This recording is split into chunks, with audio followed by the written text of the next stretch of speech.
प्रिय मित्रों, अनुस्वार मंच पर आप सबका स्वागत है। मैं डॉक्टर संजीव कुमार आज मिलवा रहा हूँ एक महान हस्ती, एक महान समीक्षक, एक महान आलोचक और एक कवि शैलेंद्र कुमार शर्मा जी से, जो जैन यूनिवर्सिटी के में हिंदी के हेड ऑफ डिपार्टमेंट हैं। स्वागत है शर्मा जी। जी जी, धन्यवाद। हम लोगों का की ओर से आभार कि आपने हमें समय दिया, और वो भी बड़ी शॉर्ट नोटिस पर। तो हम आज शुरू करेंगे। साहित्यिक यात्रा कैसी रही, क्या क्या पड़ा हुआ है, क्या क्या सोपान आए, तो शुरुआत करते हैं सर। जरूर जरूर जी। तो साहित्यिक यात्रा का जब प्रश्न उठता है तो लाजिमी है जानना कि आपकी साहित्यिक यात्रा कब और कैसे प्रारंभ हुई और आपके प्रेरणा स्रोत क्या थे। जी धन्यवाद। और मैं इस महत्वपूर्ण संवाद के लिए अनुस्वार मंच और इस मंच के संस्थापक और वरेण्य रचनाकार, सुधी लेखक और एक साथ बहुत सारे माध्यमों से भारतीय समाज और साहित्य दोनों को ही निरंतर समृद्ध कर रहे हमारे आत्मीय श्री संजीव कुमार जी के प्रति मैं धन्यवाद देना चाहूंगा कि उन्होंने न केवल अपने पूर्व के कानूनी और मैनेजमेंट ऐसे तमाम विषयों से लगातार लंबे समय तक कार्य करने के साथ साथ साहित्य और संस्कृति की सेवा का उपक्रम जारी रखा, और उसकी आगामी जो स्थितियां बनी वो यह कि आज इंडिया नेट बुक्स जैसी एक महत्वपूर्ण जो संस्थान है उसको आप का यशस्वी मार्गदर्शन निर्देशन प्राप्त हो रहा है, और अनुस्वार पत्रिका भी बहुत सुंदर ढंग से नई रचना धर्मिता को मंच देने का काम कर रही है। फिर आपने जिस तरह से अनुस्वार मंच के माध्यम से लगातार अनेक महत्वपूर्ण रचनाकारों के साथ पाठक वर्ग को और सुधी साहित्य रसिकों को जोड़ने का जो प्रयास किया है वो भी बहुत सार्थक है। यहाँ मैं ये बताना चाहूंगा कि साहित्य जो है वह जिस नगर में मैं रहता हूँ उज्जैन, इस नगर की धड़कन में साहित्य है, इस नगर की धड़कन में संस्कृति है। और ये सौभाग्य की बात ही है कि मैं या मेरे समशील जो रचनाकार हैं जो इस क्षेत्र से जुड़े हुए हैं, उन्हें एक विशेष धरातल देती है नगरी, क्योंकि इस नगरी का बहुत पुरातन वैभव अनेक दृष्टियों से रहा है।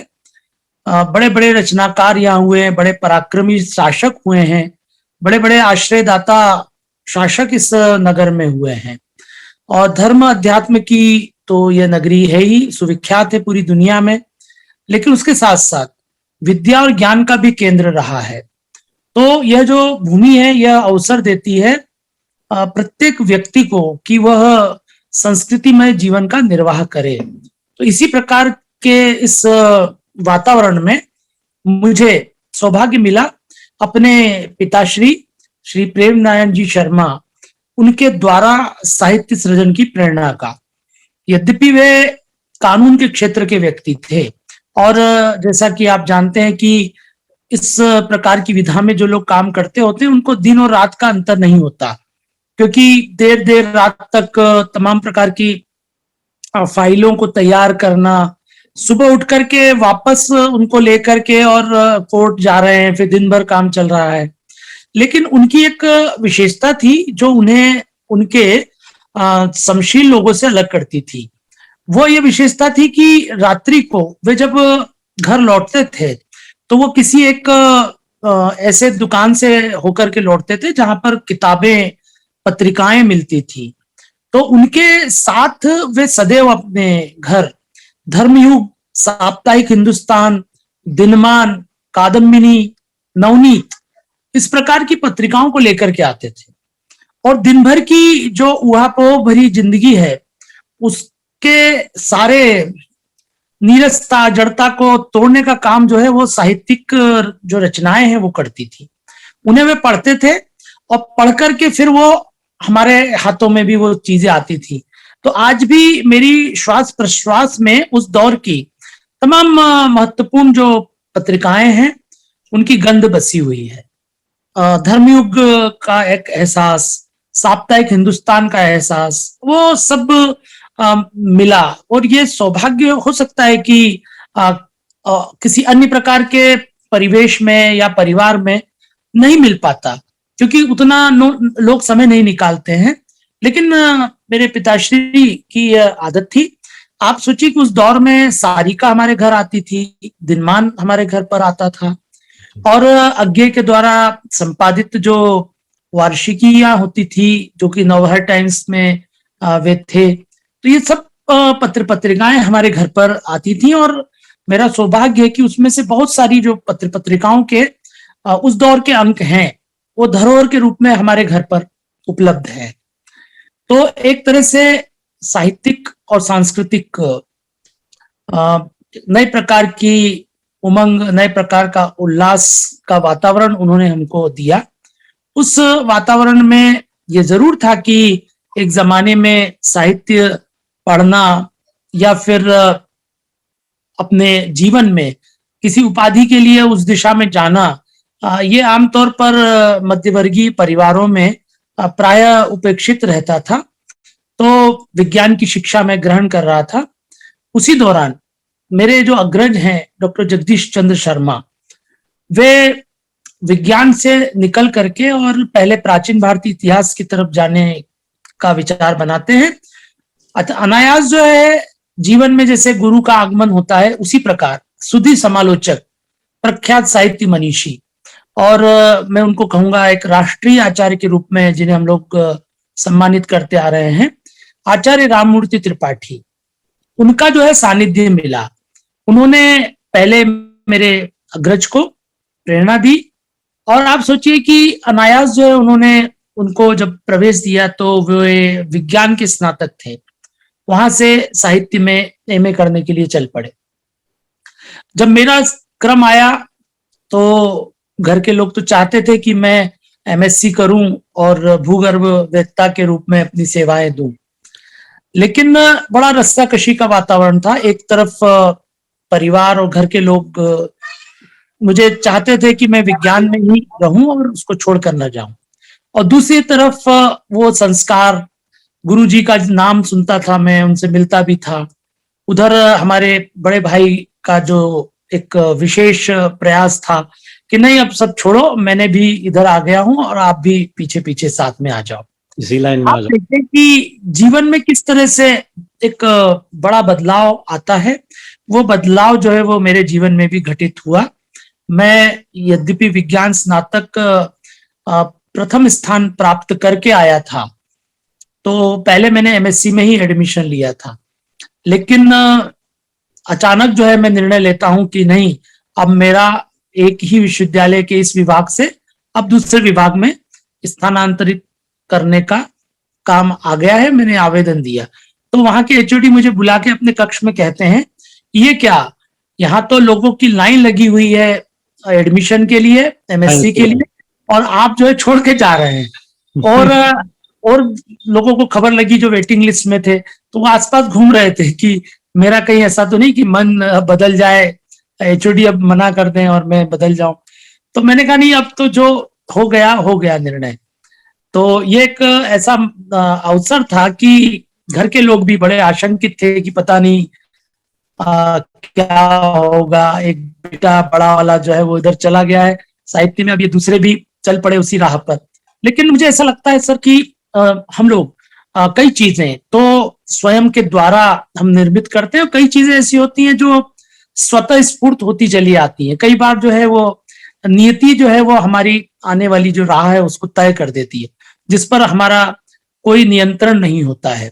तो उसी प्रकार का अनुभव आज मैं जब पीछे पलट के देखता हूं तो मुझे लगता है कि वो जो एक कदम था, वो कदम जो है वो मेरे जीवन के लिए बहुत ही महत्वपूर्ण, बहुत ही परिवर्तनकारी सिद्ध हुआ।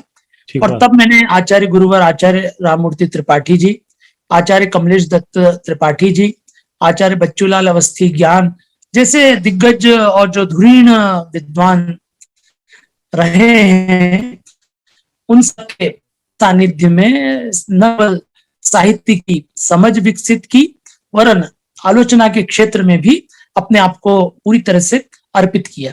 तो यह संभव नहीं होता यदि ये मेरे महनीय गुरुजन मेरे जीवन में स्पर्श देने के लिए नहीं आते। और जी। पूर्व की पीठिका, जैसा मैंने आपको बताया कि पिताजी और घर का वातावरण, इस नगर का वातावरण, ये सब भी कहीं ना कहीं मेरे मानस को बनाने में बेहद कारगर सिद्ध हुए। तो आपकी पहली रचना किस विधा में थी? कविता में या कहानी में या आलेख में? उस दौर में उज्जैन जो है वो रंग कर्म की दृष्टि से भी एक महत्वपूर्ण केंद्र था, और इसी प्रकार लोक संस्कृति के क्षेत्र में भी यहाँ पर बहुत काम होता था। उसी समय में मैं जब इस प्रकार की गतिविधियों के साथ जुड़ा हुआ था, तब सबसे पहले एक जो है लोक संस्कृति से जुड़ा हुआ और नाट्य कर्म से जुड़ा हुआ जो है साक्षात्कार, उनकी समीक्षा, इस दिशा में मैंने काम करना प्रारंभ किया। और मुझे सौभाग्य मिला कि मेरी जो पहली ही समीक्षा थी वो वीर अर्जुन जैसे एक बड़े अखबार में छपती है। एक जमाने में वीर अर्जुन यानी एक बहुत ही महत्वपूर्ण अखबार रहा है। फिर पंजाब केसरी के रविवारी पृष्ठ पर भी, मुख पृष्ठ के पर जो छपती थी संस्कृति और साहित्य से संबंधित सामग्री, वहां पर वो छपा। तो एक जीवन में एक विशेष प्रकार का एक सामाजिक समर्थन जो है वो मिलने लगा। और उसके बाद तो ये सिलसिला चल पड़ा। तब लगातार मैंने अलग अलग महत्वपूर्ण पत्रों में अपनी समीक्षाएं लिखी, साक्षात्कार, उस जमाने के जो सुधी संस्कृति कर्मी थे उनके साक्षात्कार, ऐसी तमाम चीजें प्रकाश में आने लगी। और मैं यहाँ याद करना चाहूंगा प्रभाकर माचवे जी को कि उनके संपादन में चौथा संसार जैसा एक महत्वपूर्ण समाचार पत्र इंदौर से प्रकाशित होता था। आप सोचिए कि प्रभाकर माचवे जी किसी भी व्यक्ति को, चूंकि वो तो एक विश्वकोश थे चलते फिरते, वे जब किसी व्यक्ति को यदि प्रकाशित कर रहे हैं, 4-4, 5-5 कॉलम में यदि प्रकाशित कर रहे हैं, तो निश्चित तौर पर ये एक तरह से प्रतिसाद मिलता है किसी लेखक को। ऐसा हुआ कि चौथा संसार में मैं नियमित रूप से समीक्षाएं लिखने लगा। उसमें रंग समीक्षाएं होती थी, उसमें चित्रकला से संबंधित समीक्षाएं होती थी, और जितने भी प्रकार के संस्कृति कर्म हो सकते हैं उन सब की समीक्षाएं होती थी। तो ये सिलसिला चल पड़ा। उसके साथ साथ फिर पुस्तक समीक्षा का क्रम भी चला। इधर जो है गुरुजी ने मुझे स्वातंत्र्योत्तर हिंदी नाटक परंपरा और प्रयोग जैसे महत्वपूर्ण विषय पर मेरा शोध अधिनिबंध करवाया, उसका मार्गदर्शन उन्होंने दिया। अंधा युग जो कि केवल हिंदी जगत ही नहीं, मैं तो कहूंगा कि भारतीय साहित्य जगत की महत्वपूर्ण कृति है, उस पर मुझसे जो है उन्होंने काम करवाया। उस अंधा युग को लेकर के मैंने काम किया।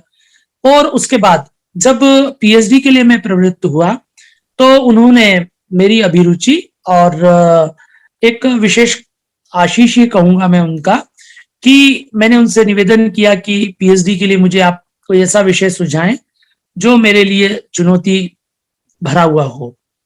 उन्होंने एक लंबे समय से वे प्रयास में थे कि कोई व्यक्ति शब्द शक्तियों को लेकर के काम करे, क्योंकि शब्द शक्तियां जो है वो उनका एक प्रिय विषय था।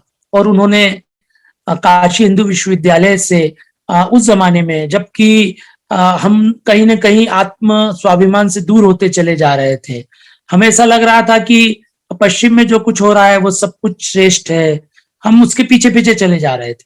उन्होंने अनेक दशकों पहले व्यंजना और नवीन कविता, लक्षणा और हिंदी काव्य में उसका प्रसार जैसे महत्वपूर्ण विषयों पर कार्य किया था। वो किताबें छपी भी। तो उन्होंने मुझे निर्दिष्ट किया कि इस दिशा में जाओ और केवल भारतीय संदर्भ नहीं देखो, हम ये भी देखें कि पश्चिम शब्द शक्ति के समतुल्य क्या विचार रखता है, या वो हमारी जो चिंतन की गहराई है क्या उसको स्पर्श कर पाया है। तो ये कार्य उनके मार्गदर्शन में संभव हुआ। और बाद में ये प्रकाशित भी हुआ। इस शोध कार्य की विशेषता है कि शब्द शक्तियों का मैंने भारतीय दर्शन की दृष्टि से, भारतीय काव्यशास्त्र की दृष्टि से और हिंदी आलोचना की दृष्टि से न केवल उनका विश्लेषण और विवेचन किया, वरन पश्चिम से आने वाले तमाम विचारों के साथ एक तरह से वैचारिक संवाद और विसंवाद की स्थिति को भी देखा। तो ये तुलनात्मक कार्य जो संभव हुआ उसमें पश्चिम का चाहे भाषा विज्ञान हो, शैली विज्ञान हो, साहित्यालोचन हो, तमाम परंपराओं को देखा और ये सिद्ध हुआ इस शोध के माध्यम से कि भारतीय काव्य शास्त्र में जो शब्द शक्ति और उसके आधार पर तैयार हुआ जो ध्वनि सिद्धांत है, ये अपने आप में अनुपम है। दुनिया की किसी भी सभ्यता, किसी भी देश या किसी भी क्षेत्र के लोग इसको स्पर्श नहीं कर पाए हैं। बहुत ऊपरी स्तर पर वो लोग सोचते हैं इन चीजों को लेकर के, लेकिन हमारे तमाम महनीय चिंतकों ने, हमारे साहित्य शास्त्रियों ने बहुत गंभीरता से शब्द की महिमा पर बात की है, शब्द अर्थ व्यापार पर चर्चा की है और शब्द शक्ति के आधार पर जो ध्वनि सिद्धांत स्थापित होता है आचार्य आनंदवर्धन के द्वारा, वो अपने आप में भारत की एक तरह से मैं कहूंगा कि बहुत बड़ी उपलब्धि है। बहुत बड़ी। फिर बाद में अभिनव गुप्त पादाचार्य उसकी बहुत गंभीर व्याख्या करते हैं और रस के साथ उसके संबंधों को निर्धारित करते हुए वे रस ध्वनि की बात भी करते हैं। तो मुझे ऐसा लगता है कि भारत की कुछ ऐसी अनुपम देन है कि जिसको लेकर के हमें गर्व करना चाहिए। उसमें भरत मुनि का नाट्य शास्त्र है, उसमें रस सिद्धांत है, ध्वनि सिद्धांत है, शब्द शक्ति की हमारी जो अवधारणा है, ये कुछ ऐसी बातें हैं जिनको लेकर के हमें न केवल आत्मगौरव के भाव से इन्हें लेना चाहिए, वरन नई पीढ़ी तक हस्तांतरित भी करना चाहिए। इस शोध कार्य की एक और महत्वपूर्ण बात यह थी कि केवल सैद्धांतिक स्तर पर ही शब्द शक्तियों को नहीं लिया गया, उसके आधार पर जो नई रचना धर्मिता है उसके मूल्यांकन की दिशा में भी हम लोग आगे बढ़े। हो यह रहा है कि धीरे धीरे कविता का कलेवर बदल रहा है, साहित्य के तमाम जो माध्यम और विधाएं हैं वो बदल रहे हैं और बहुत कुछ तो ये भी हो रहा है कि पश्चिम की तरफ हम लोग लगातार देख रहे हैं। ऐसा लगता है कि हम आत्महीनता की स्थिति से गुजर रहे हैं, लेकिन हमें जो प्रतिमान है वो खोजने होंगे हमारी जड़ों से। तो रस का एक महत्वपूर्ण प्रतिमान हमारे पास में है, लेकिन कुछ ऐसे आलोचक हैं कि जो उसकी व्यापक और गहरी समझ न रखते हुए सीधे सीधे फतवा दे देते हैं कि अब रस आदि अप्रासंगिक हो गए हैं या ध्वनि जैसा सिद्धांत जो है वो बहुत ज्यादा मुकम्मल नहीं है। तो हम लोगों ने प्रयास किया और मैं ये कहना चाहूंगा कि गुरुजी लगातार इस बात को लेकर के चिंतित रहते थे कि हम पारंपरिक प्रतिमानों को देखें ही नहीं, वरन नई रचना धर्मिता का मूल्यांकन भी उनके आधार पर करें। तो अज्ञेय, मुक्तिबोध और अनेकानेक रचनाकारों की रचनाओं की पड़ताल शब्द शक्ति विमर्श के आधार पर मैंने की, जो पुस्तक के रूप में भी प्रकाशित हुई है। तो ये एक यात्रा का एक हिस्सा है, एक चरण है कि जिसमें ये चीजें होती हैं। उधर समीक्षा कर्म भी चलता है और इधर काव्यशास्त्रीय प्रतिमानों को लेकर के काम जो है आगे बढ़ता है। आपके कवित्व में दोहे का बड़ा इम्पोर्टेंट महत्वपूर्ण स्थान है। आप लगभग रोज एक दोहा लिखते हैं। नहीं तो... सर, अभी मैं थोड़ा सा निवेदन करूं कि मेरा कविता लेखन से नहीं है संबंध। मैं जो है पूरी तरह से आलोचना और अनुसंधान इसी पे अपने आप को केंद्रित किया हूँ। नहीं, आपके फेसबुक पर रोज हमको दोहे मिलते हैं तो मुझे लगा कि उसके पीछे सर कारण ये रहा है कि हो सकता है कि मैं चूंकि एक पाठक के नाते भी अपने आप को देखता हूँ, तो कोई महत्वपूर्ण रचनाएं या कुछ महत्वपूर्ण पंक्तियां मुझे मिलती है तो मैं ऐसे तमाम रचनाकारों की न केवल पढ़ता हूँ, वरन अनेक माध्यमों से लोगों तक पहुंचाने की मैं चेष्टा करता हूँ।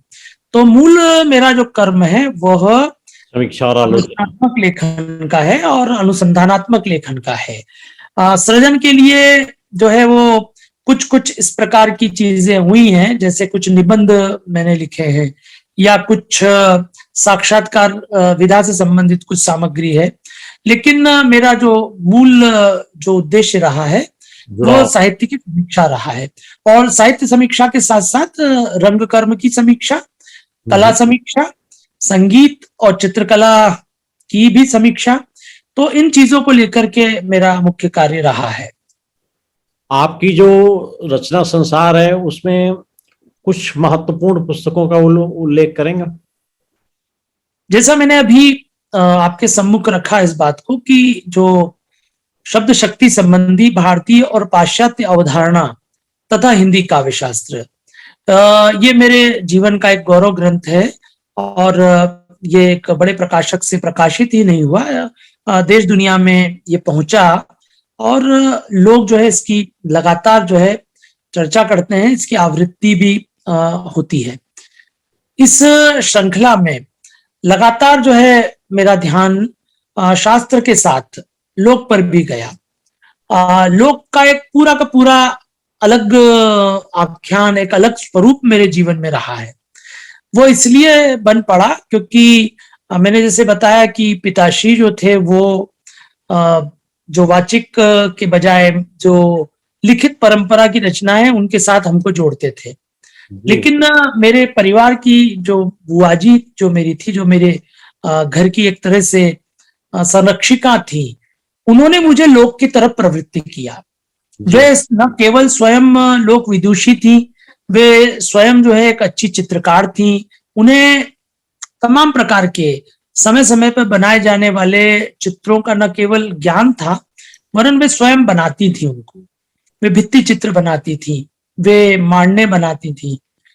फिर उनके पास में खजाना था लोक कथाओं का, लोक गीतों का। तो बचपन जो है मेरा इस सौभाग्य के साथ बीता कि हमको तमाम लोक कथाओं को सुनने का मौका मिला, तमाम लोक गीतों को सुनने का अवसर मिला, और फिर सीधे सीधे लोक चित्र की शैलियां जो हैं उनके साथ जुड़ने का मौका मिला। तो ये जीवन के पाथे बन रहे थे। और कई बार ये भी होता है कि हमारे प्रत्यक्ष के बजाय जो परोक्ष प्रकार की जो अनुभव होते हैं वो बहुत गहरा काम करते हैं। इसी प्रकार की स्थिति मेरे साथ रही। जब मैं शैक्षिक संदर्भ में आगे बढ़ा तो मैंने ये देखा कि प्रायः लोक की उपेक्षा हो रही है। हमारे जितने भी महाविद्यालय हैं, विश्वविद्यालय हैं, हमारे औपचारिक शिक्षा के जो संस्थान हैं, वो लगभग लोक भाषाओं से दूर ले जाते हैं हमको, लोक संस्कृति से हमें दूर ले जाते हैं। तब मैंने फिर एक मिशन के साथ इस दिशा में कार्य प्रारंभ किया, और उसमें मैं बुआ जी के योगदान को हमेशा याद रखता हूँ। अब तो वे नहीं है, प्रातः स्मरणीय रूप में उनकी सूक्ष्म उपस्थिति हमारे बीच में है। तो उन्होंने उस समय जो मेरे मानस पर जितने भी चित्र, जितने भी गीत, लोकोक्तियां, कहावतें, मुहावरे, गाथाएं, कथाएं, उन सबका एक जो मानस बनाया था वो मेरे जीवन में बहुत कारगर सिद्ध हो रहा है। मुझे लगता है मैंने उस जमाने में मेरी बुआ जी से और परिवार के और भी वरिष्ठ जनों से, माता जी से सैकड़ों कहानियां सुनी होंगी। तो ये मेरे मन में ये आया कि मैं खुद अपने घर पर भी इसका प्रयोग करूं। जब मेरा बेटा जो है वो बिल्कुल छोटा था, तो मैंने वो जो मैंने अपने जीवन में अनुभव किया था, मैंने चाहा कि ये मैं हस्तांतरित करूं। चूंकि घर में कोई उस तरह से बुजुर्ग नहीं थे, हम लोग नौकरी वगैरह में भी थे, तो ये तय किया कि उसको प्रतिदिन कम से कम 2-3 लोक कथाएं सुनाऊंगा मैं। अब लोक कथाओं का खजाना जो है, कुछ तो वाचिक परंपरा से मेरे पास था, कुछ मैंने अन्य स्रोतों से एकत्र किया। तो मुझे कहते हुए यह खुशी आज मिलती है कि मैंने उसके बाल वय में लगभग 6500 लोक कथाएं सुनाई हैं या पौराणिक कथाएं सुनाई। वाओ। और ये करते हुए मुझे लगा कि हमारा जो लोक और पुराख्यान, दोनों का कितना समृद्ध खजाना है। मैंने उसको जातक कथाएं, हितोपदेश, पंचतंत्र, गंगाराम पटेल, बुला की नाई, है ना, या फिर हमारे जो है विक्रमादित्य से जुड़े हुए विक्रम और बेताल, ऐसी तमाम आख्यानों को मैंने सुना है। ऐसी संख्या लगभग 6,500 से अधिक हो चुकी थी। अब ठीक है कि बड़ा होते जाते हैं बच्चे, तो फिर वो थोड़ा सा नए माध्यमों की तरफ चले जाते हैं। तो मुझे ऐसा लगता है कि हम सबको, या जो भी सुधी संस्कृति कर्मी है, उनको एक प्रयास करना चाहिए कि वाचिक परंपरा से हम लोग नई पीढ़ी को हमारी जो पारंपरिक कथाएं हैं, वाचिक परंपराएं से जुड़ी हुई जो कथाएं हैं, उनको हम हस्तांतरित करें। उससे उनका न केवल मानस बनता है, वरन उनके अंदर कल्पना की उड़ानें भी आती हैं। जब हम लोग परी कथाएं सुनाते हैं, जब हम लोग जादूगर की कहानी सुनाते हैं, तो ये ठीक है कि कई बार लगता है कि यथार्थ से दूर ले जा रहे हैं, लेकिन ऐसा नहीं है। वो उनके जीवन में एक कल्पनाशीलता, सरसता और स्वप्न के अंदर देखने का जो एक रवैया होता है, उसको विकसित करते हैं। तो इस प्रकार की कोशिश भी हुई। इधर मैंने जैसे आपसे कहा कि जब लोक संस्कृति के क्षेत्र में काम करने की प्रवृत्ति बढ़ती चली गई, तो इस प्रकार की किताबें आई जिसमें मैंने मालवा का जो लोक नाट्य है, माच, उसको लेकर के काम किया।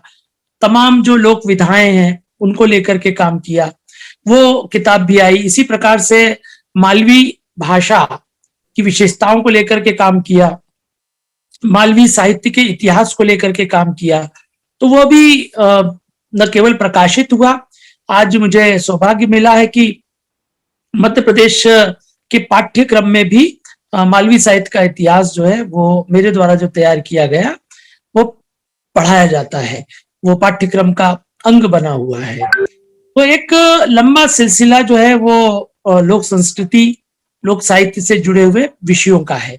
फिर मैंने ये पाया कि हमारी जो मालवी या इस प्रकार की जो लोक भाषाएं हैं, उसमें बहुत सारे लोग जो हैं वो नए ढंग की रचनाएं लिखते हैं। नए युग की आहट भी हमें उन कविताओं में मिलती है, लेकिन हम ये सोचते हैं कि नहीं, अब ये तो क्या लिखेंगे नया नया लिखने का तो सारा काम वो बड़ी बड़ी भाषाओं के लोग कर रहे होंगे। तो मैंने ये भी देखा कि हमारी जो मालवी भाषा है उसमें एक समृद्ध परंपरा मिलती है नए प्रकार की रचना धर्मिता की। तो मैंने उनका भी मंथन किया, उन पर कई समालोचनात्मक आलेख लिखे, पुस्तक भी मैंने प्रकाशित की जिसमें मालवी के जो एक बड़े कवि थे उन पर भी मैंने एक पुस्तक जो है वो तैयार की और संपादित करके प्रकाशित करवाई। तो ये एक सिलसिला लगातार लोक साहित्य, लोक संस्कृति या लोक भाषा में निबद्ध नई रचना धर्मिता, उससे जुड़ा हुआ भी जो है प्रकाशन का सिलसिला चलता चला है और वो निरंतर बना हुआ है। फिर इसी प्रकार मैंने देखा कि देवनागरी जो हमारी लिपि है वो एक तरह से सार्वभौमिक लिपि के रूप में आगे आ सकती है। हमारा संकट यह है कि हमने धीरे धीरे करके कई यांत्रिक कठिनाइयों को ध्यान में रखते हुए, कई बार फैशन के कारण भी हमने रोमन की तरफ जो है अपने आप को बढ़ा दिया और उसका खामियाजा हम लोग झेल रहे हैं। अभी स्थिति यह है कि बहुत सारे लोग, विशेष तौर पर सिने जगत के लोग, धारावाहिकों के लोग, वो भाषा हिंदी बोल रहे होते हैं, लेकिन जो उनके पास पटकथा होती है वो रोमन में लिखी जाती है। तो ये जो है ये बड़ी मेरे मन को कष्टप्रद स्थिति लगी। मैंने प्रयास किया कि देवनागरी लिपि के जितने महत्वपूर्ण तत्व हैं उनको लेकर के काम करें और उसके तहत देवनागरी विमर्श जैसा एक महत्वपूर्ण प्रकाशन मेरे द्वारा किया गया और उसमें यह कोशिश की है कि देवनागरी के सभी पक्षों को हम समाहित करें, उसका इतिहास भी और पुरातात्विक संदर्भ भी हम लोग लेकर के आए, राष्ट्रीय भावात्मक एकता में उसकी क्या महिमा है उसको हम देखें, लोक और जनजातीय भाषाओं के लिप्यंकन के लिए देवनागरी का क्या महत्व है उस पर भी हम लोग काम करें। और चौथा महत्वपूर्ण आयाम यह है कि वो जिसका कि हम आपके सभी के जीवन से सरोकार बन गया है कि हम लोग सूचना संचार प्रौद्योगिकी में देवनागरी लिपि की विशेषताओं और संभावनाओं को लेकर के काम करें। तो यह पुस्तक न केवल उस समय आई और यह प्रशंसित भी हुई, उस जमाने में जबकि उतनी वेबसाइट्स जो थी वो देवनागरी में नहीं थी, हिंदी में ही वेबसाइट्स कम थी। जी वेब पोर्टल के नाम पर नई दुनिया का जो वेब पोर्टल था, वेब दुनिया, बस वो काम कर रहा था। जी लेकिन बाद में धीरे धीरे लोगों को ये समझ में आया कि नहीं, देवनागरी और उसका भी जब यूनिकोडीकरण हो जाता है, और भी भाषाओं और लिपियों का यूनिकोडीकरण होता है, तो ये सारी भाषाएं फिर से उठ खड़ी होती हैं जो देवनागरी लिपि में लिखी जा रही थी। नहीं तो एक समय में फ़ॉन्ट परिवर्तन या तमाम प्रकार की चुनौतियां हम लोगों के पास में थी। आज हम ये कहने की स्थिति में आ गए हैं कि यूनिकोडीकरण के बाद देवनागरी लिपि और उसमें लिखी जाने वाली भाषाओं ने न केवल भारतीय संस्कृति और साहित्य के प्रसार में योगदान देना प्रारंभ कर दिया है, वरन दुनिया में बहुत बड़ी जो स्पेस है वेब दुनिया में, उसमें अब देवनागरी में लिखी जाने वाली भाषाओं को जगह मिल गई है और यह सिलसिला लगातार चल रहा है। अब स्थिति ये हो गई है कि चाहे टेक्स्ट टू स्पीच की बात करें, स्पीच टू टेक्स्ट की बात करें, ट्रांसलेशन की बात करें, मशीन साधित अनुवाद की हम लोग बात करें या ट्रांसलिटरेशन की बात करें, देवनागरी ने अपनी जो विशिष्टता है उसको सिद्ध कर दिया है। और ऐसा अचानक नहीं हुआ, एक लंबी यात्रा, एक लंबा जो है संघर्ष का दौर हम आप सभी ने महसूस किया इसको। लेकिन ये गौरव है कि आज देवनागरी लिपि के माध्यम से सारी दुनिया में लगातार भारतीय साहित्य की आवाजाही हो रही है। तत्क्षण जो अनुवाद है वो सुविधा इसी के कारण संभव हो पाई है। हम लोग जो है OCR के माध्यम से भी अब बहुत आगे बढ़ गए हैं और ये भी हो गई है स्थिति कि अब हम लोग ऑडियो बुक के रूप में अब सुन भी रहे हैं। तो वो जो टेक्स्ट है, जो देवनागरी में टेक्स्ट है, उसका वाचन हो रहा है। लोग जो है कहानी किस्से पढ़ने के साथ साथ सुन भी रहे हैं उन किताबों के जरिए। तो एक तरह से एक नया कैनवास हमारी लिपि को मिल रहा है, जो निस्संदेह हम सबके लिए बेहद उपलब्धि की बात है। आपने इस दिशा में काम करते हुए विश्व हिंदी संग्रहालय एवं अभिलेखन केंद्र की स्थापना की है। आपने मालवी लोक साहित्य एवं संस्कृति केंद्र की स्थापना की है और भारतीय जनजातीय साहित्य एवं संस्कृति केंद्र की स्थापना की है। भारतीय भक्तकालीन साहित्य एवं संस्कृति केंद्र की संकल्पना भी आपके मस्तिष्क में है अभी। तो इन संस्थानों के बनाने से या शुरू करने से काम किस प्रकार की परिणाम आपको इसके जनजातीय साहित्य लोक साहित्य के दिशा में कितना प्रभावशाली रहे है? बहुत महत्वपूर्ण सूत्र आपने मुझे दिया अपनी बात कहने के लिए। जैसा मैं अभी आपके सम्मुख कह रहा था कि और जनजातीय संस्कृति भारत की मूल संस्कृति है। इन दोनों के बिना भारतीय संस्कृति का वो जो वैभव आज हम देख रहे हैं वो नहीं दिखाई देता। ये जरूर है कि लोक और शास्त्र की जुगलबंदी, इनके बीच का रिश्ता ये कारगर रहा है। लेकिन हम जितने भी कला रूपों को देखेंगे, चाहे हम लोग शास्त्रीय संगीत को देखें, हम चाहे चित्रों की परवर्ती विधाओं को देखें, सबके मूल में कहीं ना कहीं लोक है। लोक संगीत ने एक तरह बाद में शास्त्रीय स्वरूप अर्जित किया है। हमारे जो लोक चित्र हैं उन्होंने बहुत गहरा प्रभाव चित्रकारों के मानस पर डाला और उसके बाद में राज्याश्रय में के कला रूपों का विकास भी हुआ। तो लोक और जनजातीय संस्कृति के हम भारत की जो संस्कृति है उसकी जो वृहद अवधारणा है उसके साथ न्याय नहीं कर सकते। तो इसी दृष्टि से लगभग 20 वर्ष पहले मेरे मन में ये विचार आया कि हमारे जो अकादमिक परिसर हैं इनमें प्रायः लोक भाषाएं, लोक साहित्य, जनजातीय साहित्य और संस्कृतियां ये उपेक्षा का विषय बनी हुई हैं। इनके प्रति न केवल हमें विशेष भाव जागृत करना होगा, हमें नई पीढ़ी को भी तैयार करना होगा। इसी दृष्टि से मालवी लोक साहित्य संस्कृति केंद्र की संकल्पना मेरे मन में आई, क्योंकि जिस भूमि पर मैं बैठा हूं, यहाँ की जो मूल भाषा है, जनपदीय भाषा है, वो मालवी है, जो 22 से अधिक जिलों में 2 करोड़ से अधिक बाशिंदों की स्वाभाविक भाषा है।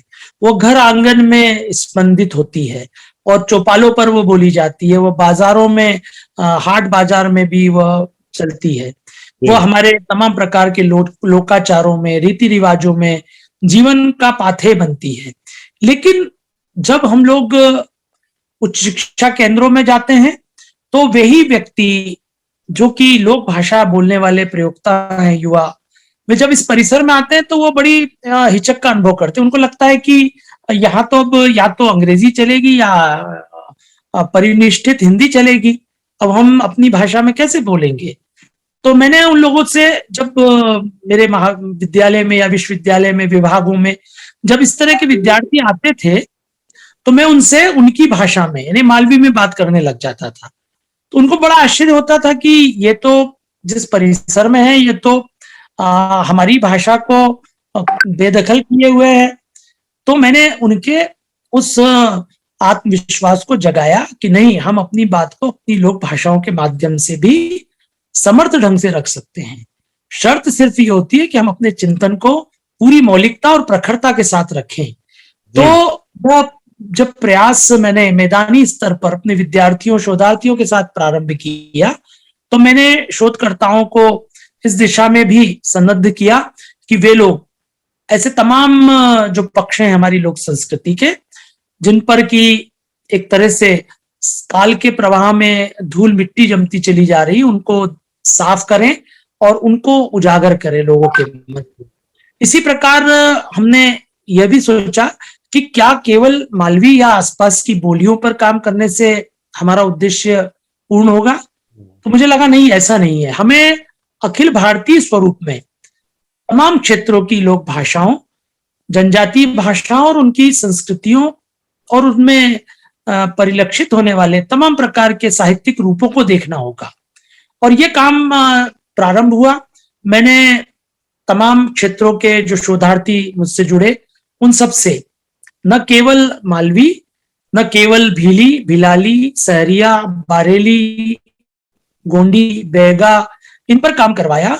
मैंने प्रदेश के बाहर के तमाम क्षेत्रों के जो लोक संस्कृतियां या जनजातीय संस्कृतियां थी, उनके साथ अंतर्भाषिक तुलना से काम कहते हुए मुझे गौरव और हर्ष की अनुभूति होती है। और वो इसलिए क्योंकि हमारी जो जड़ें हैं हम सबकी, वो लोक जनजातीय संस्कृति में है। कोई भी व्यक्ति, वो भले ही कितना शहरी या कितना भी महानगरीय जीवन जी रहा हो, उसकी अपनी कोई न कोई लोक संस्कृति है। वो भले इस बात को स्वीकार करे न करे, हम सब लोक संस्कृति में जीते हैं। हाँ, ये जरूर है कि पश्चिम के दबाव के कारण कई बार लोग जो है वो सब कुछ बदल देने की चेष्टा में उससे दूर होते चले जाते हैं। लेकिन हर व्यक्ति की कोई न कोई लोक संस्कृति है या उसकी कोई न कोई जनजातीय संस्कृति है। तो इस दृष्टि से करीब 60 के आसपास शोधार्थियों को मैंने तैयार किया है। ये सारे शोधार्थी केवल मध्य प्रदेश या आसपास के राज्यों के नहीं है, ये सुदूर प्रांतों के, यानी अंडमान निकोबार की भी एक शोधार्थी है जिससे मैंने काम करवाया और उससे कहा कि वो अपने अंडमान निकोबार के जनजातीय समुदायों की संस्कृति, उनके आचार व्यवहार, उनके साहित्य के साथ जुड़े, उसकी तुलना इस अंचल के जनजातीय समुदाय के लोगों के साहित्य और संस्कृति से करे। तो बहुत महत्वपूर्ण निष्कर्ष हमारे बीच में निकल करके आए और एक तरह से भारत की सांस्कृतिक और भावात्मक एकता के लिए भी इस प्रकार के काम जो है वो बहुत महत्वपूर्ण सिद्ध हुए। आज इस विश्वविद्यालय में जहां मैं कर्तव्यरत हूं, हमने पंजाब की लोक संस्कृति पर काम करवाया है, हमने हरियाणवी पर करवाया है, हमने ब्रजी, अवधी, भोजपुरी, बुंदेली, छत्तीसगढ़ी, गुजराती, मराठी, ऐसे तमाम जो लोक और जनजातीय भाषाएं उन पर सब पर काम करवाया है। जनजातीय दृष्टि से विचार करें तो यहाँ सहरिया, बेगा, गोंड, उधर आप चले जाएं तो कोरकू, भीली, भिलाली, बारेली, इन तमाम जनजातीय भाषाओं और साहित्य पर काम करवाया।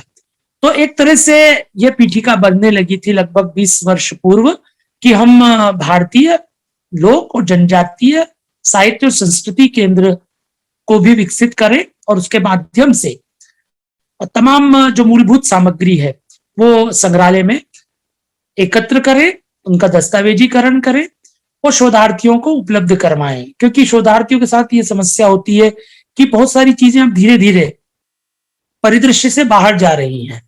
और मेरा एक अनुमान है, ये अनुमान अगर झूठा सिद्ध हो तो मैं सौभाग्यशाली होऊंगा कि आने वाले 20-25 सालों में धीरे धीरे बहुत सारी हमारी जो विधाएं हैं लोक संस्कृति की, वे विलुप्ति के कगार पर चली जाएंगी। बहुत सारे जो हमारे संस्कार हैं, बहुत सारे लोकाचार हैं, बहुत सारा जो लोक साहित्य है वो 20-25 साल बाद वो सुनने को नहीं मिलेगा। तो इसको कहीं ना कहीं हमें एक प्रतिरोध तैयार करना होगा, हमें लोगों के अंदर ये भाव पैदा करना होगा कि वे इन चीजों से दूर न जाएं। क्योंकि लोक संस्कृति और जनजातीय संस्कृति जीवन की जड़ता को तोड़ते हैं, ये जीवन में सरसता का संचार करते हैं। मनुष्य ने संस्कृति का विकास क्यों किया, संस्कृति बनी क्यों? वो इसीलिए बनी कि हम सबका जीवन एक रस है, एक प्रकार की दिनचर्या है, एक प्रकार का हमारे द्वारा किया जाने वाला कार्य व्यवहार है। उस जड़ता को में बदलने का काम लोक संस्कृति करती है। यदि लोक संस्कृति के उपादान नहीं होते तो शायद मानव सभ्यता का यह विकास नहीं होता जो संभव हुआ है। आप देखें कि प्रातः से लेकर के रात्रि तक के तमाम प्रकार के अवसर हैं, तमाम प्रकार के लोकाचार हैं, 12 महीने के अलग अलग व्रत पर उत्सव हैं। हमारे आसपास बहुत सारे लोग देवी देवता हैं तो जिनको हम लोग साक्षात अपने बीच में पाते हैं।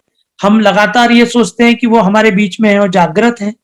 तो कहने का मतलब यह है कि हमें कहीं ना कहीं एक प्रतिरोध पैदा करना होगा। जो भी चुनौतियां लोग जनजातीय संस्कृति के सामने हैं उनके विरुद्ध कहीं ना कहीं जो कुछ भी संकट की स्थितियां चल रही हैं, तो एक प्रतिरोध तभी उत्पन्न हो सकता है जब हम लोग आत्म स्वाभिमान के साथ अपनी अपनी लोक और जनजातीय संस्कृतियों की तरफ प्रवृत्त होंगे। फिर इसी सिलसिले में ये काम आगे बढ़ा। हिंदी भीली भाषा को लेकर अध्येता कोश उसको मैंने संपादित किया।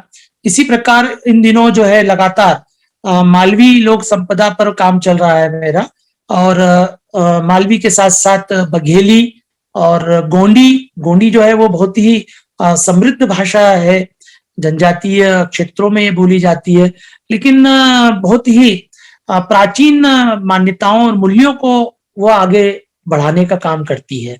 इसी प्रकार भीली लोक साहित्य को लेकर के काम किया। तो अभी 4 भाषाओं के जो मूलभूत जो साहित्यिक उपादान हैं उनको लेकर के काम जो है वो गतिशील है। शीघ्र ही आपके समक्ष ये मैं पहुंचाऊंगा। तो ये एक सिलसिला चल रहा है। फिर एक पक्ष रह जाता है, वो है भक्तिकालीन साहित्य का। मैंने ये पाया कि इस देश की जो चेतना है वो लोक चेतना है, और उस लोक चेतना के साथ संवाद जिन्होंने कायम किया था वे लोग थे हमारे भक्त कवि।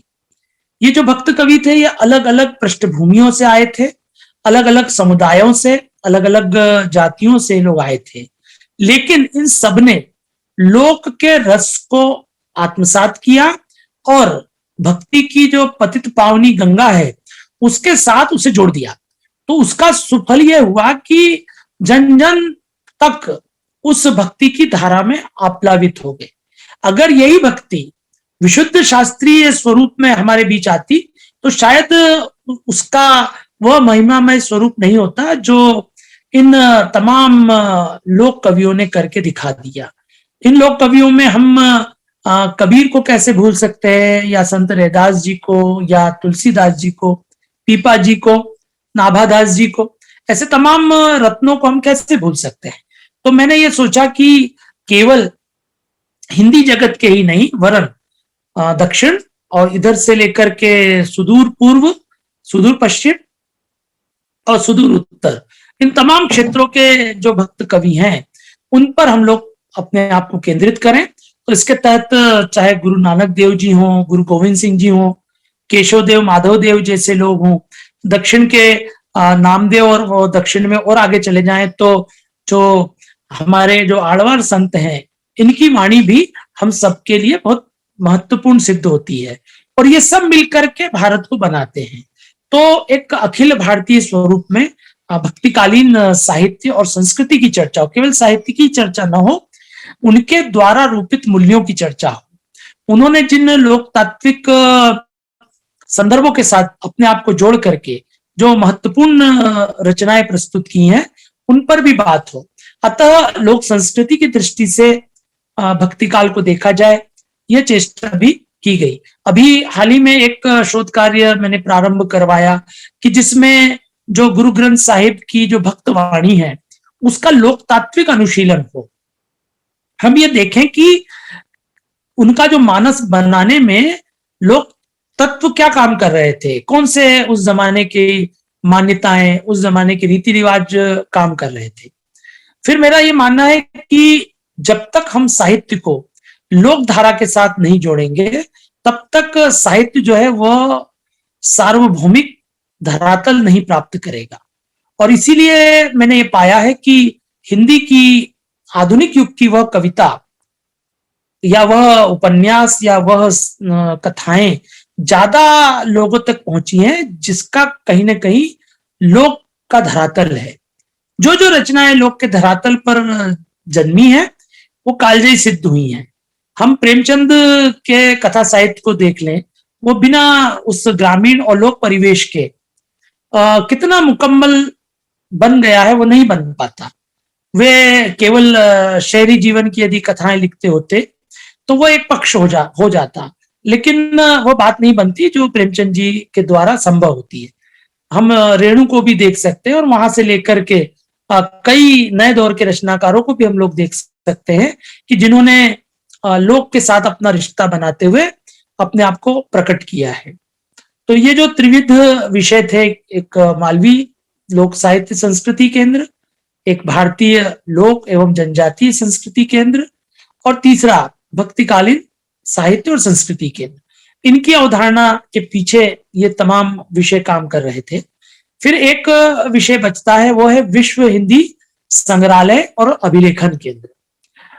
मैंने ये देखा कि लगभग हमारी जो हिंदी भाषा और साहित्य की यात्रा है, इसको लगभग 1300 वर्ष हुए हैं, यानी सन 700 के आसपास हिंदी जो है वह अपभ्रंश की कोख से आगे निकल करके भाषा का दर्जा लेकर के आगे आ रही थी। उस जमाने के लोगों ने पहले तो लोक भाषा के रूप में उसका इस्तेमाल किया, धीरे धीरे वह जो है वह परिनिष्ठित रूप में वो लेखन की भाषा भी बनने लगी। कंठानुकंठ जो है वो उसका प्रचार प्रसार हो रहा था, अभिलेखों में हिंदी का आगमन होने लगा था। तमाम प्रकार के जो ताम्रपत्र हैं, तमाम प्रकार के समझौते हैं, उन पर भी हिंदी में जो है लेखन का काम प्रारंभ हो गया। तो हमें उसके गौरव से जुड़ना होगा, और इसी दृष्टि से मैंने विक्रम विश्वविद्यालय के हिंदी विभाग में विश्व हिंदी संग्रहालय और अभिलेखन केंद्र की आधारशिला रखी। यानी उस स्थान पर व्यक्ति जब जाए तो 1300 वर्षों का जो एक सिलसिला है उसके साथ अपने आप को जोड़े, वो देखे कि हम जो है वो कोई 200-400 साल से या 1000 साल से नहीं है, हमारा जो है 1300 वर्ष पुराना इतिहास है हमारी इस भाषा का। अतः उसकी विशेषताओं को लोग देखें, जाने। वहां पर हमने चित्र दीर्घा भी बनाई है। वे लोग, वे रचनाकार जिन्होंने हिंदी भाषा और साहित्य के विकास में योगदान दिया है, उनकी चित्र दीर्घा वहां पर है। लोग वहां जाते हैं, उसका अवलोकन करते हैं, और ये कहते हुए मुझे गौरव की अनुभूति होती है कि आज इस विभाग में लगभग 1000 के आसपास पत्र पत्रिकाओं के अंक यहाँ उपलब्ध हैं। और ये केवल एक क्षेत्र की नहीं है, तमाम क्षेत्रों की है, देश के तमाम हिस्सों की है। यहाँ तक कि केवल साहित्यिक पत्रिकाएं नहीं है, इसमें राजभाषा से संबंधित पत्रिकाएं हैं, इसमें विज्ञान पत्रिकाएं हैं, इसमें जो है राजनीतिक विषयों से जुड़ी हुई पत्रिकाएं भी हैं, इसमें वैचारिक पत्रिकाएं भी हैं। तो इन पत्रिकाओं के अवलोकन से नई पीढ़ी प्रेरणा प्राप्त करे, उनको पढ़े, उनके माध्यम से ज्ञानार्जन करे और वे स्वयं भी लेखन के लिए प्रवृत्त हों। तो इस दृष्टि से भी यह जो है विश्व हिंदी संग्रहालय और अभिलेख केंद्र जो है वह विकसित किया गया है।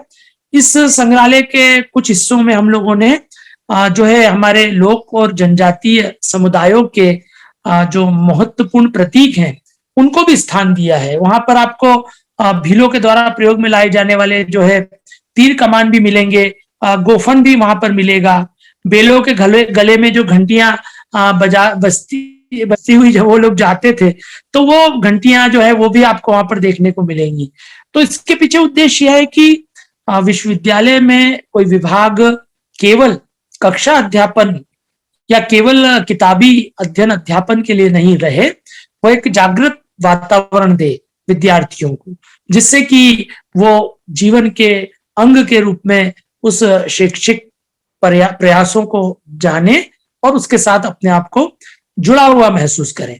हमने यह भी किया है कि उसमें तमाम ऑडियो वीडियो लोक संस्कृति से जुड़े विभिन्न पहलुओं पर उनको संग्रहित कर दिया है। कई साहित्यकारों पर डॉक्यूमेंट्री फिल्में हैं जिन्हें हम लोग उनको समय समय पर दिखवाते हैं, यानी वो एक ऐसा वातावरण प्राप्त करें जिससे कि सभी संभव माध्यमों से वे न केवल रूबरू हों, उसके माध्यम से वे निरंतर अपने आप को आगे बढ़ाने के लिए तत्पर हों। तो ये कुछ ऐसे प्रयास थे जो निश्चित तौर पर देश के बहुत सारे विभागों में, विश्वविद्यालयों में मैं जाता हूं, लेकिन प्रायः बच्चे जाते हैं, अपना पढ़ाई किए और बाहर आ गए। हम चाहते हैं कि उनको एक ऐसा वातावरण, एक ऐसा परिवेश मिले कि वे समेकित रूप से हमारी संस्कृति और साहित्य के संसार को लें।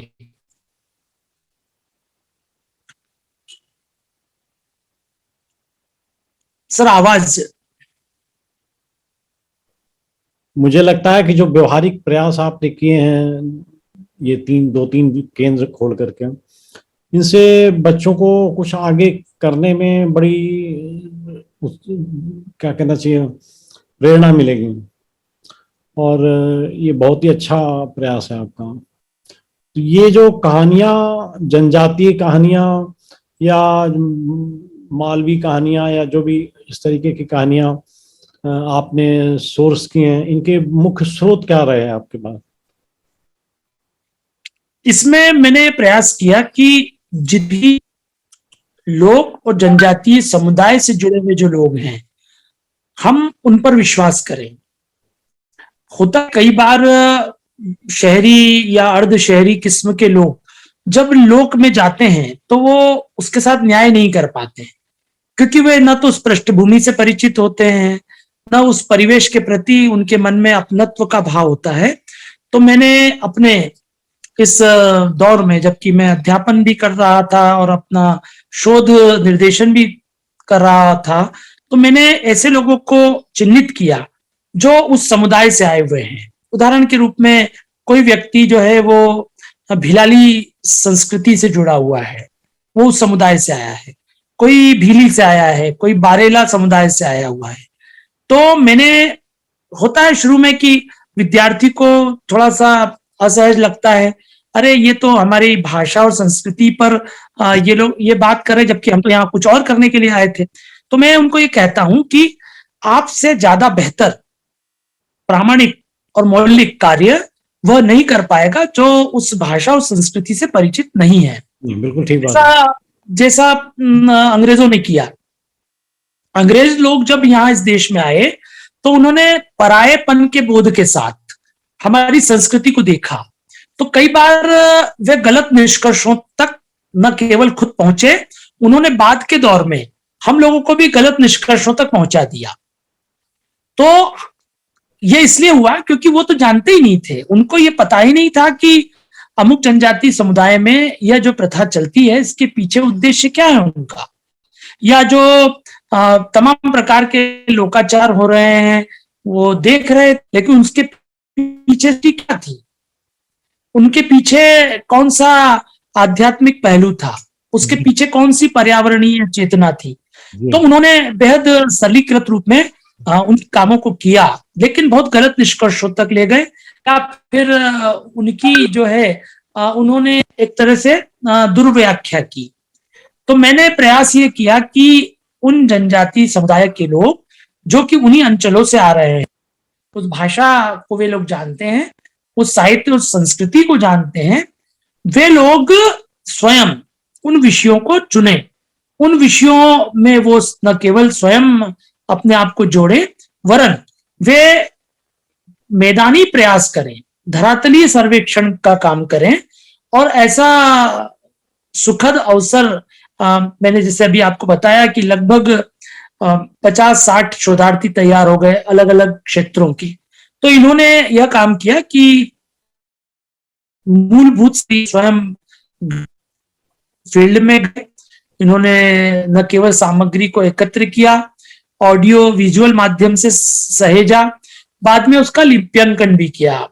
क्योंकि जब हम लोग शोध प्रबंध को प्रस्तुत करते हैं तो हमारे सामने लिखित दस्तावेजीकरण भी होना चाहिए। तो उस दृष्टि से भी इन्होंने काम किया।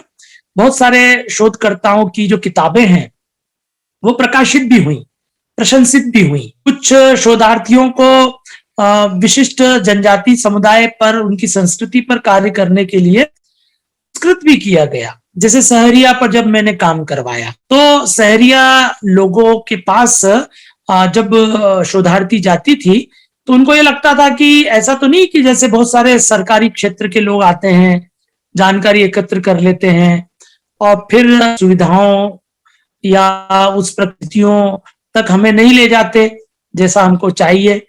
तो उनको पहले तो विश्वास अर्जित करने में शोधक को उसने विश्वास अर्जित किया, और इतना विश्वास अर्जित किया कि बहुत सारी ऐसी सूचनाएं, बहुत सारे ऐसे लोकाचार, बहुत सारे ऐसे विषय जो प्रायः पूर्व के अनुसंधानकर्ताओं के सामने अदृश्य थे, उनको वो खोज के लाई।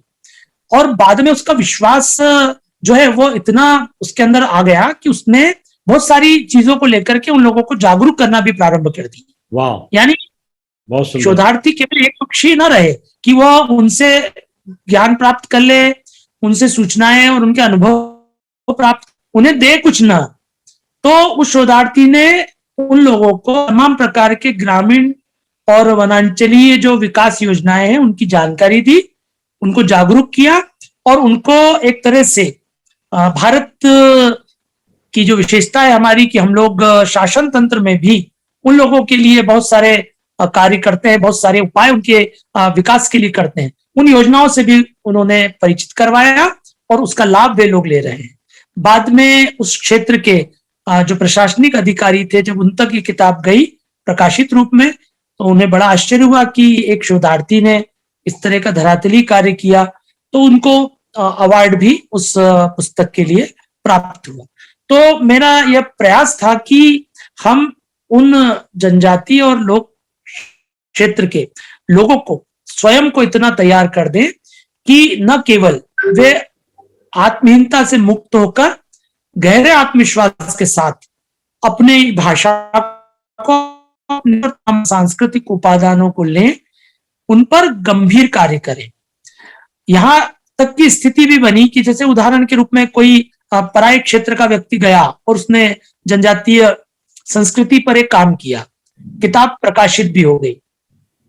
उसी जनजातीय संस्कृति पर जब मैंने एक शोधार्थी से काम करवाया तो मैंने कहा कि एक किताब इस पर आ चुकी है पहले, तो मुझे जानकर आश्चर्य हुआ कि जो किताब प्रकाशित थी उस किताब में बहुत सारी ऐसी जानकारियां थी जो उस जनजाति में थी ही नहीं।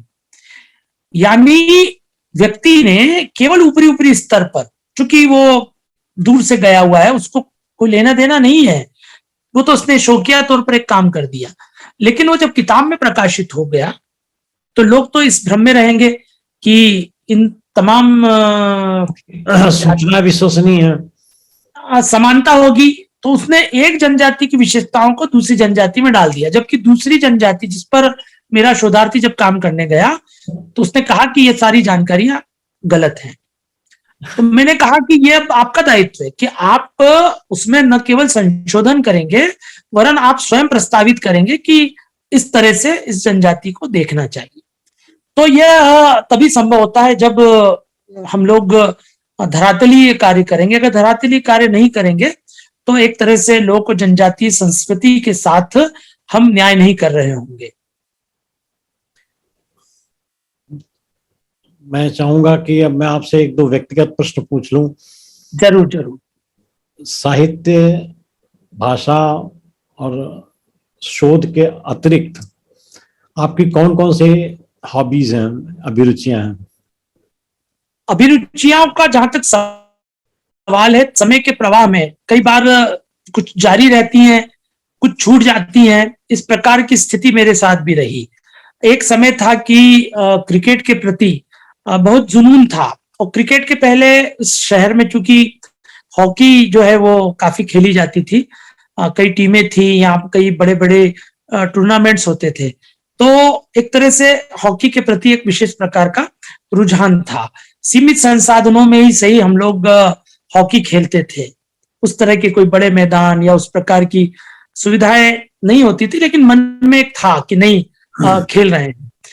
अचानक जो है वो पूरे देश में क्रिकेट जो है छा जाता है, तो हम लोगों की हॉकी छूट जाती है और हम लोग क्रिकेट का बल्ला संभाल लेते हैं और फिर उस दिशा में आगे बढ़ जाते हैं। और उस जमाने में ये स्थिति थी कि 5-5 दिन के मैच होते थे, तो पूरे समय हम लोग मैच की या तो कमेंट्री सुन रहे हैं, बाद में इलेक्ट्रॉनिक मीडिया आ गया तो उसको देख रहे हैं। लेकिन धीरे धीरे जो है मेरे मन में ये विषय भी आया कि ये एक तरह से ये जो हॉबी है ये खेल तक तो ठीक है, लेकिन उसके बाद ये जो हम लोग समय नष्ट कर रहे हैं ये उचित नहीं है। तो जैसा मैंने अभी कहा कि समय के प्रवाह में बहुत सारी चीजें जुड़ती है, बहुत सारी चीजें छूटती हैं।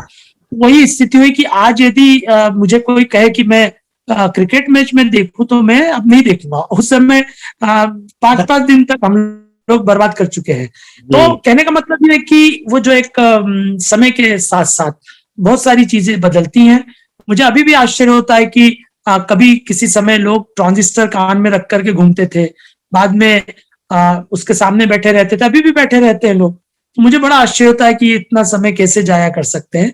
इस समय का उपयोग हम किसी पुस्तक को पढ़ने में, संगीत को सुनने में, या जन सरोकारों के साथ जुड़ करके कोई सेवा कार्य करके भी तो हम बिता सकते हैं। हम क्यों अपना समय नष्ट कर रहे हैं इन चीजों को लेकर के? तो एक खेल की दृष्टि से ये तमाम शौक रहे हैं। संगीत जो है वो निश्चित तौर पर प्रत्येक व्यक्ति के जीवन में उजास लाता है, तो वह भी मेरे लिए प्रिय रहा है। और उसमें दोनों प्रकार का संगीत, इधर जो लोकप्रिय संगीत है उसमें तमाम जो बड़े गायक सिने संगीत के को सुनने का आनंद रहा है। किशोर कुमार के प्रति जो एक विशेष प्रकार का जुनून मेरे मन में रहा है। उनके जो है सैकड़ों गीत मैंने न केवल सुने हैं, उनको उन पर लेख भी लिख दिया था एक बार कि किशोर कुमार क्या है, उनकी शख्सियत क्या है। लेकिन ये होता है कि फिर जब हम लोग एक दिशा में जब बढ़ जाते हैं तो फिर धीरे धीरे वो चीजें सुनने की दृष्टि से बनी रहती हैं, लेकिन लेखन में वो चीजें नहीं आ पाती हैं। इसी प्रकार जो हमारा शास्त्रीय संगीत है उसमें तमाम बड़े बड़े जो गायक हैं, चाहे वो भीमसेन जोशी हो, पंडित जसराज हो, कुमार गंधर्व हो, इनको साक्षात सुना, न केवल साक्षात सुना, इनके तमाम जो ऑडियो हैं, इनके वीडियो हैं, इन सबको भी सुनने का अपना आनंद मेरे जीवन में प्राप्त करता हूं। और तीसरा जो महत्वपूर्ण पक्ष है वो है लोक संगीत और उनकी तमाम प्रकार की अभिव्यक्तियां। तो उनको लेकर के भी मैं उत्सव निकालता हूं कि मैं लोक बंदिशों को सुनूं, कबीर पंथी गायन को सुनूं, नाथ और सिद्धों की वाणी जो हमारे लोक गायक गाते हैं मैं उनको सुनूं। मैं माच के खेल जो स्थान स्थान पर होते हैं उन माच के खेलों को देखूं, उनका आनंद लूं, उनकी गजलों का, उनकी रंगतों का आस्वाद लूं। तो ये सब मेरे मन में है कि अतिरिक्त इन विषयों से जो है मैं जुड़ने की कोशिश करता हूं और मन इनमें रमता है। एक बात आपसे जानना चाहूंगा कि लेखन कार्य तो बहुत मात्रा में हो रहा है और सोशल मीडिया के आने के बाद प्रकाशित भी हो रहा है किसी न किसी रूप में, लेकिन पाठकों की रुचि क्यों नहीं बढ़ रही, वो अपने जुड़ाव क्यों नहीं महसूस कर पा रहा है, क्या कारण है? मुझे ऐसा लगता है कि इस दौर में पढ़ा खूब जा रहा है, सुना खूब जा रहा है, देखा खूब जा रहा है, लेकिन वो कितना सार्थक है ये कहीं ना कहीं प्रश्नांकित करने की स्थिति है। हमारी समस्या यह हुई है, और विशेष तौर पर भारत भूमि के साथ, कि यह देश जो है श्रुति परंपरा का देश है। यहाँ पर सदियों से लोग जो है सुन करके कंठानुकंठ सामग्री को हस्तांतरित करते आए हैं। तो एक तरह से लेखन की दृष्टि से जो साहित्य आता है हमारे तक, प्रिंट के माध्यम से जो पहुंचता है साहित्य, उसकी तुलना में बहुत बड़ा साहित्य है जो कंठानुकंठ चला आता है, श्रुति परंपरा में चला आता है। तो उसके साथ तो रिश्ता अभी भी लोगों का बना हुआ है।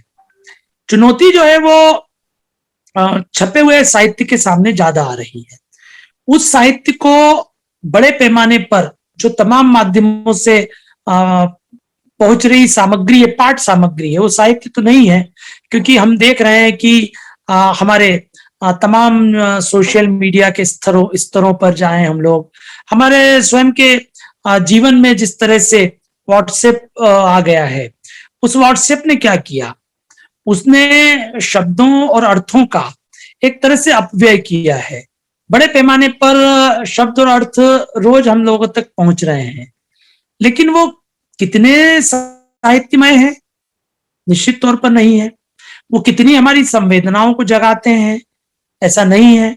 वो कितने हमारे अंदर अनुगूंज पैदा करते हैं, तो लगभग न के बराबर है। और उसके पीछे मुझे ऐसा लगता है कि हम लोग चूंकि वाचिक परंपरा में थे, उसके बाद प्रिंट मीडिया आया, प्रिंट मीडिया ने बहुत कुछ साहित्य की रक्षा की, साहित्य को लोगों तक पहुंचाया। आप सोचिए कि मैं अभी जब आपके सम्मुख बात कर रहा था, मेरे पिताश्री जिन पत्रिकाओं को लेकर के आते थे, वे पत्रिकाएं उस जमाने में जितना महत्वपूर्ण साहित्य हम तक पहुंचा देती थी, बिना किसी अन्य संसाधन के और बहुत कम कीमत पर हम तक वो आ जाता था। लेकिन उसके बाद क्या हुआ, उसके बाद एक इलेक्ट्रॉनिक मीडिया की दुनिया हमारे सामने आकर के खड़ी हो गई, तो धीरे धीरे प्रिंट जो है वो पीछे चला गया। अच्छा, इलेक्ट्रॉनिक तक तो फिर भी प्रिंट कहीं ना कहीं अपने आप को खड़े रखे हुए था। नया मीडिया जब से आया है, जब से वेब मीडिया आया है, इसने तो दोनों को तहस नहस कर दिया। उधर प्रिंट जो है वो पीछे चला गया और इलेक्ट्रॉनिक की स्थिति भी अपने सामने है। सिनेमा घरों के बजाय लोग अब अपने डिवाइस पर ही जो है वो फिल्म देखना चाहते हैं, अपने डिवाइस पर धारावाहिक देख रहे हैं। अब इन्होंने हमारी रुचियों को विकृत कर दिया है। तात्कालिकता का दौर आ चुका है। प्रत्येक व्यक्ति जो कि थोड़ा बहुत साहित्यिक रुचि रखता था पहले, तो वो प्रकाशन के लिए पहले सोचता था, वो उसकी रचनाएं डायरी में लिखता था, फिर वो संकोच पूर्वक सुनाता था, फिर वो सोचता था कि कहीं से मुझे कोई प्रशंसा मिले तो शायद मैं इसको कहीं किसी अखबार में या पत्रिका में भेजूंगा, छपेगी। अब तो स्वयं इस क्षण लिखो और अगले क्षण प्रकाशित करो। ये जो एक सामने हमारे चीज आ गई है, इसने जो है सरलीकरण की प्रवृत्ति को बढ़ा दिया है। इसने जो है इतना सारा हमारे सामने प्रस्तुत कर दिया है कि उस ढेर के बीच अच्छे साहित्य को खोज पाना जो है जटिल हो गया है। अच्छे साहित्य को उसके बीच से अपनी चमक को दिखाना मुश्किल हो गया है। अभी मैं एक दिन लघु कथा की वर्कशॉप में बैठा हुआ था, तो मैंने उनसे यही कहा कि लघु कथा और व्यंग्य, एक जमाने में इनको लिखने वाले लोग भी बहुत प्रतिभा, व्युत्पत्ति और अभ्यास साध्य होकर के लिखते थे, काफी अपने आप को मांझते थे, संस्कारित करते थे। अब तो स्थिति हो गई है कि हर कोई व्यक्ति जो थोड़ा बहुत साहित्य जानता है, थोड़ा बहुत साहित्य पढ़ता है, वो तत्काल प्रयास करता है कि लघु कथा लिख दे। और लघु कथा भी कैसी कि जो बिल्कुल आम फाम विषय हैं, जो हमारे आसपास हवा में तैर रहे हैं, उनको उठाता है और बिना उनको संस्कारित किए, बिना उसमें कोई शिल्प या भाषा की चमक लाए, वो सीधे सीधे परोस देता है। छप भी जाती हैं वो चीजें, अगर नहीं छपती है तो वो सोशल मीडिया या अपने व्हाट्सएप समूह के माध्यम से उसको परोस देता है, और उसको ये लगता है कि हाँ मैंने लिख दिया और बस मैं जो है मैंने जो लिख दिया है वो बस अमर हो गया। तो ये बहुत बड़ी समस्या हमारे बीच में हो गई है। इस बहुत सारे ढेर के बीच से कालजयी रचनाओं को ढूंढना, उसमें निहित चमक को तलाशना, ये मेरे जैसे एक जिज्ञासु पाठक और जो कि समीक्षक के नाते भी अपना योगदान देना चाहता है, उसके लिए बहुत चुनौती की स्थिति हो गई है। फिर प्रकाशन जगत में भी सुविधाएं हो गई हैं, लोग जो हैं वो बहुत आसानी से अपनी रचनाओं को प्रकाशित करवाने के लिए आगे आ रहे हैं। मैंने ये भी पाया इस दौर में कि कुछ ऐसे लेखक भी हमारे सामने आ गए हैं जो जीवन में बहुत सारे ऐसे लेखक भी हमारे बीच में आ गए हैं जो साहित्य से दूर थे लेकिन उन्हें ऐसा लगा कि शायद साहित्य लिखने से हम लोग कोई अमरत्व प्राप्त कर लेंगे। तो ऐसे लोग जो हैं वो 70 वर्ष की उम्र में या बाद में भी, जो भी उन्होंने कभी डायरी में लिखा होगा 2-4 पन्ने, उन्हीं पन्नों को और आगे बढ़ा करके अपनी रचनाएं लेकर आ जाते हैं। और वो चूंकि साधन संपन्न होते हैं तो वो विमोचन भी बड़े उत्सवों में करवा लेते हैं। लेकिन उससे संकट ये होता है कि जो जेन्युइन राइटर है, हाँ, वो दब जाता है। जीवन का बहुलांश अर्पित किया हुआ है, कहीं ना कहीं वो हमसे अनदेखा रह जाता है। अब अंत में हम आपसे ये अनुरोध करेंगे कि उदीयमान लेखकों के लिए कोई संदेश आप दें। मेरा ये मानना है कि सफलता के लिए कोई शॉर्टकट नहीं होता है, किसी भी प्रकार की सफलता हो। यदि आप किसी नई पीढ़ी के रचनाकार को आगे बढ़ाना चाहते हैं तो उसको हमें ये कहना होगा कि वो अपनी प्रतिभा को पहले पहचान ले, उसमें रचनात्मक कौशल है या विवेचनात्मक कौशल है, वो किसमें ज्यादा अपने आप को सहज महसूस करता है। यदि उसको लगता है कि हाँ वो रचनात्मक कौशल उसके अंदर है तो उसको निखारने के लिए वह व्युत्पत्ति की तरफ जाए, वह तमाम प्रकार की रचनाओं को जाने, हमारे इतिहास को जाने, विशेष तौर पर साहित्यिक रचनाओं के इतिहास को जाने, हमारे संवेदनात्मक इतिहास को जाने, उन रचनाओं से वह जुड़े जो रचनाएं हमारे पूर्वजों ने दी हैं।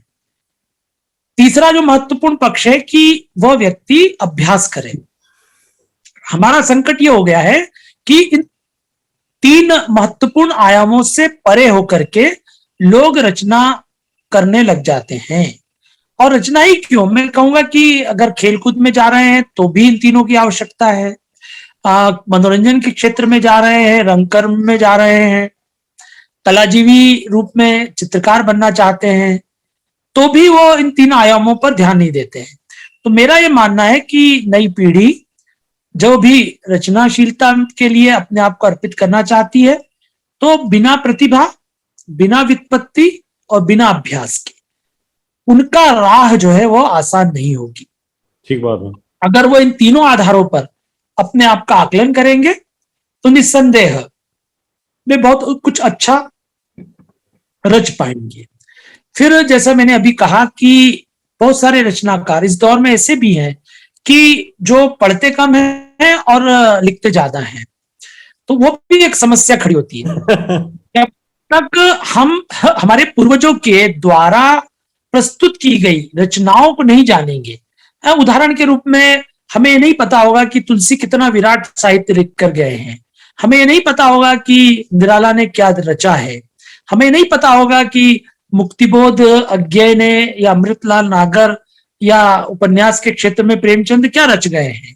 जब तक हम उसको नहीं जानेंगे तब तक उनके द्वारा अनछुए जो पहलू छूट गए हैं जीवन के, उनको हम कैसे उजागर करेंगे? बिल्कुल ठीक बात है। हमें यह करना होगा कि हम पूर्वजों को जाने और उनके द्वारा जो पक्ष जीवन के, समाज के, बहुत सारी ऐसे विषय हैं जिनको वो नहीं छू पाए होंगे उस जमाने में, हम उनको उजागर करें। अगर हम वैसा भी बेहद ईमानदारी और प्रामाणिकता के साथ करेंगे तो निश्चित तौर पर हम साहित्यिक धारा में अपनी ओर से योगदान देने की स्थिति में अपने आप को पाएंगे। तो इन चीजों को लेकर के युवा पीढ़ी सजग हो।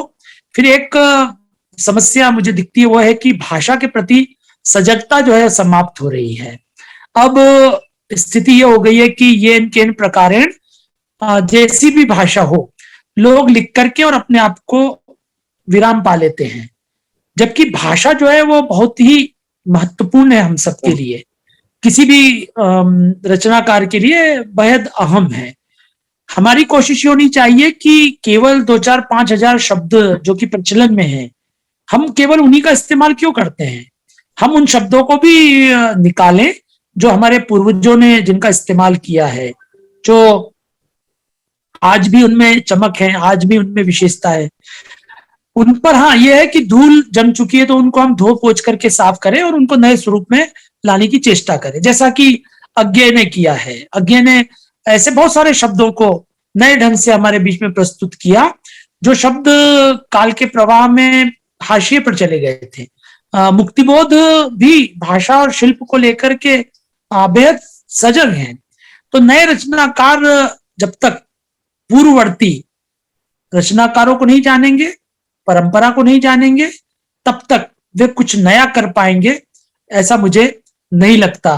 कई लोग ये बोलते हैं कि नहीं, ज्यादा पढ़ने से मौलिकता नष्ट हो जाती है, तो ऐसा नहीं है। अगर तुलसीदास जी ने वाल्मीकि को या अन्य महान कथा गायकों को नहीं पढ़ा सुना होता तो शायद वो रामचरितमानस नहीं लिख पाते।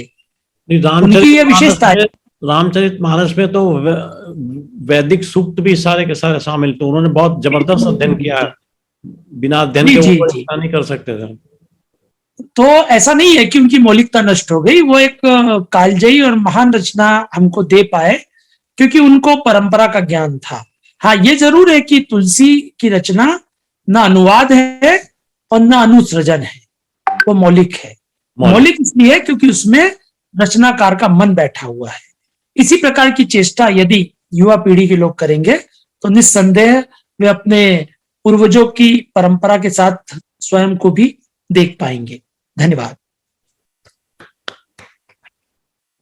इसी के साथ हम आपके प्रति आभार व्यक्त करना चाहेंगे अपनी तरफ से और मंच की ओर से, और बहुत बहुत धन्यवाद देना चाहेंगे इस अनुरोध के साथ कि ऐसे कुछ कार्यक्रम हम करें तो आप हमें जरूर सपोर्ट करते रहें। अब जरूर, बहुत धन्यवाद आपको। सभा विसर्जित करते हैं। आपने बहुत ही इम्पोर्टेंट महत्वपूर्ण बातों पर इंगित किया और भाषा से रिलेटेड, आलोचना से रिलेटेड जो भी चीजें थी उनको काफी अच्छे ढंग से समझाया। मैं तो ये कहूँगा कि मैं अभिभूत हूँ आपके आख्यान से, आपकी व्याख्या से। जी बहुत धन्यवाद सर।